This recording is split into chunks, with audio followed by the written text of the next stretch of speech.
bravoure et de fraternité. Nous vous saluons, filles et fils du Sénégal. Bienvenue à toi, Belep, et épouse de Belep, Belep de Ndoukoumane, ancienne province du royaume du Saloum. Salut à toi, Damel Mokodoufal, le tamarinier. Salut, Guéloir. Salut. Salut, Linger Latsik, Seradiogop. Amaringone Sobel, digne descendant de Mégandour, les Bentignes de Kaoun. Voici, en compagnie de l'épouse, le marabout conquérant, Mabadia Rouba, le turban vert, l'Almami du Rip. Il est de la lignée de Koli Tengala, le fondateur de la dynastie des Dénéyanké. Voici dans le Cayor du roi des Guetch, symbole de la résistance nationale, le pro-guerrier, la Dior Ngone la Diop, le Damel du Cayor, et sa Linger, la Dior, l'homme aux doigts de métal, qui a dit non à l'envahisseur jusqu'à son dernier souffle dans les champs de bataille. Salut, Garaf Dakarou Diop, épouse, Laman Ndeidjiréou, gardien des traditions. Bienvenue dans la cour royale du Sine. Voici le Boursine Commandofen Famak, le symbole du courage. Voici Salman Faye le roi, à la brouvoir païenne, au courage de granit et épouse. Salut Al-Bouringay, Bourba, digne fils de Seynebou, Amadou Yella Diop et Biram Pendengeme, grand chef militaire, bon administrateur. Voici Nyamban Boch, la reine au visage altier, à la forme majuscule opulente. Elle est en compagnie de son mari, le roi Mortrarza.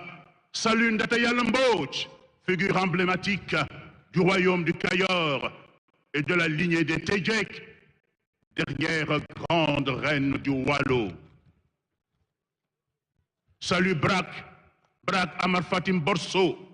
Salut Lamtoro Bokar Sidifal, Tierno Seleman Bal, l'intrépide chef de guerre qui mit fin à l'esclavage, à la domination des envahisseurs. Kédougou, Ngalam, le prince de Ngalam, la princesse Asia Yatabari. Salut! Salut Bakel, le royaume de Tunka le guerrier et sa dulcinée.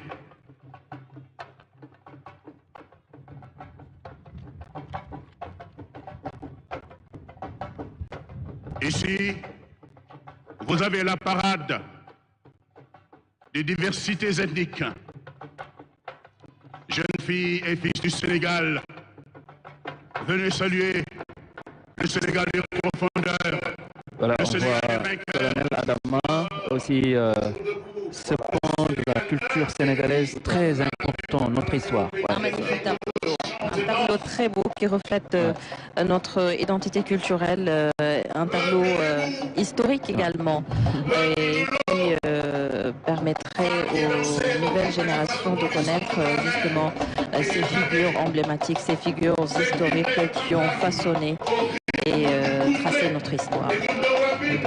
C'est un moment important qui nous replonge dans notre histoire. Un moment important qui rappelle la fierté, la bravoure des anciens avant les indépendances. Donc vraiment, cette fresque nous a permis de visiter ce pan de l'histoire. Avec le grand royaume du Jolof dont dépendait avant l'indépendance de ce royaume, le Cayor, le Bawol. Donc, et là, on est en train de voir vraiment un autre tableau qui, là, montre la diversité culturelle. Donc là, on va voir les différentes danses qui vont suivre le Ndaourabi. Ça, c'est souvent les bouts, ouais. Lorsqu'il y a des cérémonies importantes qu'on effectue, donc ces danses de Ndaourabi, très emblématiques. La culture, elle est très belle. C'est ça. Surtout la culture sénégalaise sous ses différentes facettes. Avec une riche diversité. Culturelle. On a vu, voilà. emblématique danse du Ndaurabine. Aux couleurs nationales avec... Mais c'est bien d'avoir pensé à introduire cette nouveauté, faire découvrir justement des hommes et des femmes de culture, le tableau culturel que nous venons justement de visionner et qui constitue la nouveauté de cette célébration. Oui, tout à fait. Vous savez, le 4 avril, c'est un moment de communion. C'est un moment où toutes les forces vives de la nation sont focalisées sur les valeurs. Et je crois que montrer ce que nous avons de plus cher, on ne peut pas choisir mieux. Ce sont nos amis serrères, je crois. Oui, ça c'est le Nguel qui vient. C'est ça. Hein? Ce sont nos amis. On a vu ça, c'est avec ces instruments traditionnels, comme l'hilaire. Aujourd'hui, on a une mécanisation de l'agriculture sénégalaise. C'est important parce que ça, c'est ce qui a précédé voilà, tout ce qu'on est en train de faire actuellement. Le choix des tissus et le choix des couleurs est tout aussi important également, pour le souligner. Oui. Parce que culture bu ci nekk am na luy def spécificité am na luy def nu ñu koy waxee lu koy identifier mu doon ci wàllum tissu bi wàllum accessoire yi ñuy takk wàllum fecc bi ak. exactement mooy accessoire yi ak fecc bi ak yu ni mel. donc di jëmal voilà. baykat yi dañuy rendre hommage baykat yi également. instrument traditionnel yi. Hilaire yi véritablement. lii tamit cosaan lay wone. layu lii moom layu mu ngi noonu donc am na solo daanaka histoire mooy lépp. histoire mooy sa cëslaay culture mooy lépp. culture moom lépp da nga koy dugg ci culture maanaam ni ngay bayee li ngay lekk li nga xam mooy say sonorité sa musique.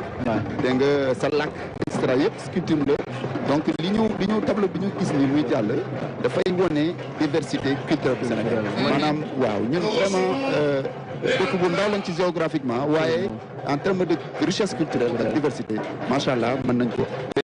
lii dafa am solo ñu won ko ndaw ñi parce que actuellement ñu ngi génn ay fecc yu bees yu bëri ñu tuddee ay tur yu kenn xam. waaw alors que cosaan bi mi ngi fi effectivement xam nga fecc bu ñu jëloon ndaw rab bi. waaw jël bi xam lu muy tekki daal di koy waaw parce que li nga wax ni ñaari nga wax ni bu ne dafa am lu muy tekki ak circonstance bi ñu koy defee.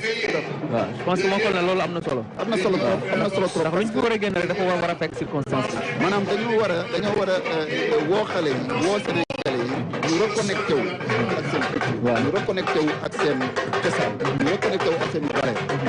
moom moo nekk noonu. waaw xam nga tableau bi du ko wone ci jour indépendance. bi nga xamante ne réew mi xale yi ñëpp a ngi captivé di seetaan loolu la message boobu la ñu sànni. mu mel ne commissaire Diouf tamit am na lu mu si bëgg a sànni te dafa mel ne. la boobu séeréer yi. lii à la suite du colonel li mu wax c'est important parce que comme disait le président Senghor la culture est au début à la fin du développement.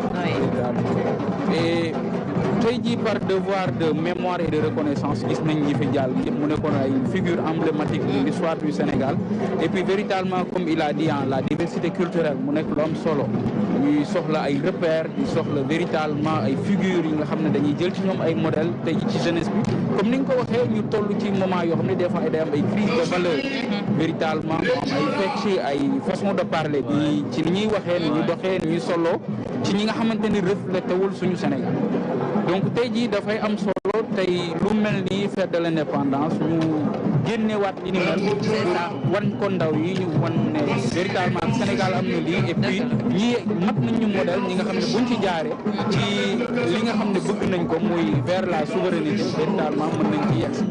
am na solo comme ni ko waxee le président Senghor waxee woon la culture elle est au début et à la fin de tout processus de tout développement donc baax nañ dellu soit si repères yooyu. Tout à fait.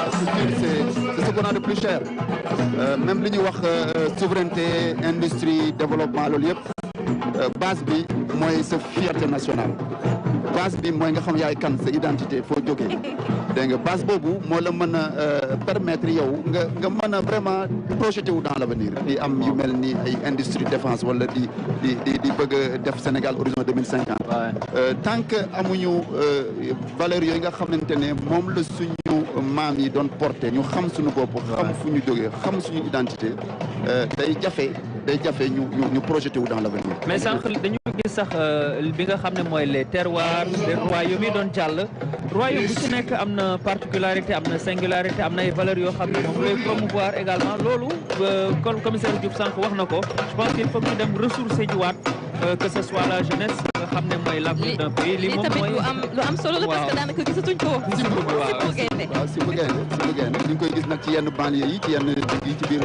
réew mi dañ koy def waaye effectivement bëreetul comme mu daan amee si ay temps daal bëreetul c'est ça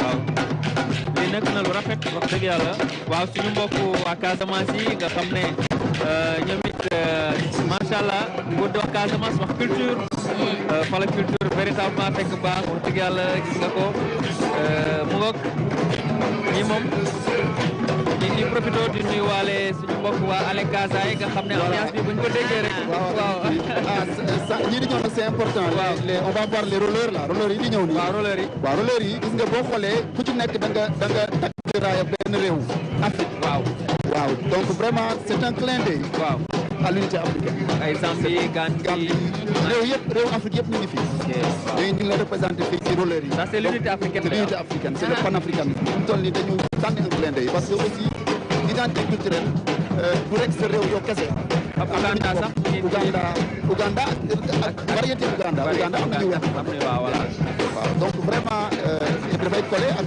suñu invité yi toog invité Nigéria dégg nga pour wane rek ñun vision panafricaniste dafa doon loo xamante ne c'est pas seulement ak Sénégal mais dafa am solo ci réew mi commissaire dafa mel ne micro bi waaw donc comme way colonel allez-y voilà donc mu ngi noonu donc loolu la ñoo jàll noonu dégg nga Niger daanaka réew ak yëpp waa président bi leen tàcc véritablement parce que vision panafricaniste li yëpp rek ay clin d'œil maanaam dañu wan jeunes yi wan ndaw yi wan force vive nation bi que ni unité africaine du rek slogan du rek lu ñu wax ni rek dafa loo xam dañ ci war a dellu di ko dund dégg nga léegi fekk bi ñuy wane nii dafay rappeler nit ñi que vision unité africaine dafa am solo. Et surtout, pour matérialiser ce que vous dites, Adama et mon colonel, c'est que le président de la République a créé le ministère d'abord de l'intégration africaine et des affaires étrangères. Donc ça, véritablement, illustre ça et cette vision du chef d'État. Cette intégration africaine dont vous parlez tout à l'heure. Commandant commissaire. Voilà. maa ngi ñëw commissaire kii Mamadou Diouf. Voilà. À la suite du colonel, comme il disait, moi, aspect bu am solo mooy intégration africaine ak unité africaine. Et loolu aussi dans la suite des figures véritablement yi fi jàll ñu mën ci fàttali ku mel ni Cheikh Anta Diop. mu mel def ci liggéey bu am solo véritablement par là de la culture africaine. loolu dafa nekk lu am solo li nga xam ne tey jii véritablement day matérialiser cette vision véritablement de l'intégration de l'unité africaine. mu doon tableau bu am solo bi nga xamante ne ni ñu fàttali rek ne moo nekk nouveauté bi nga xamante ne nemmeeku nañ ko ci célébration 65e anniversaire bi Cheikh Bamba Gueye défilé civil yi daanaka bu noppee rek si la ñuy jàll ci défilé militaire bi nga xamante ne nii mooy tàmbali. Ouais, on a vu. Voilà, léegi nag ñu ngi jëm ci majorette Kennedy waaye ça ñooy tëj défilé civil Kennedy, c'est toute une histoire, les majorettes de Kennedy, qui nous ont habitués à de belles prestations à chaque fête d'indépendance, avec le lycée qui a été créé en 1961 et la troupe des majorettes en 1975, pratiquement 50 ans cette année. C'est donc un jubilé d'or, comme je le disais, pour la troupe des majorettes du lycée John Fitzgerald Kennedy. Première troupe des majorettes sénégalaise, elle a été créée par Germaine Acogny, l'emblématique Germaine Acogny. Voilà, qui était professeur d'éducation physique et sportive dans l'établissement, avec l'accord bien entendu du président Senghor. Voilà. Les majorettes du lycée Kennedy, ce sont des icônes de ce défilé du 4 avril. Tout comme les majorettes de l'institution Notre-Dame, ce sont les deux qui ouvrent et clôturent donc le défilé civil. défilé. Voilà, un très beau défilé. Maintenant, nous allons assister à la prestation des majorettes de Kennedy. On l'a rappelé, cette année, c'est le jubilé d'or, donc puisque la troupe a été créée en 1975, donc ça fait 50 ans. Adama Moustapha. Voilà, je vous laisse. Voilà.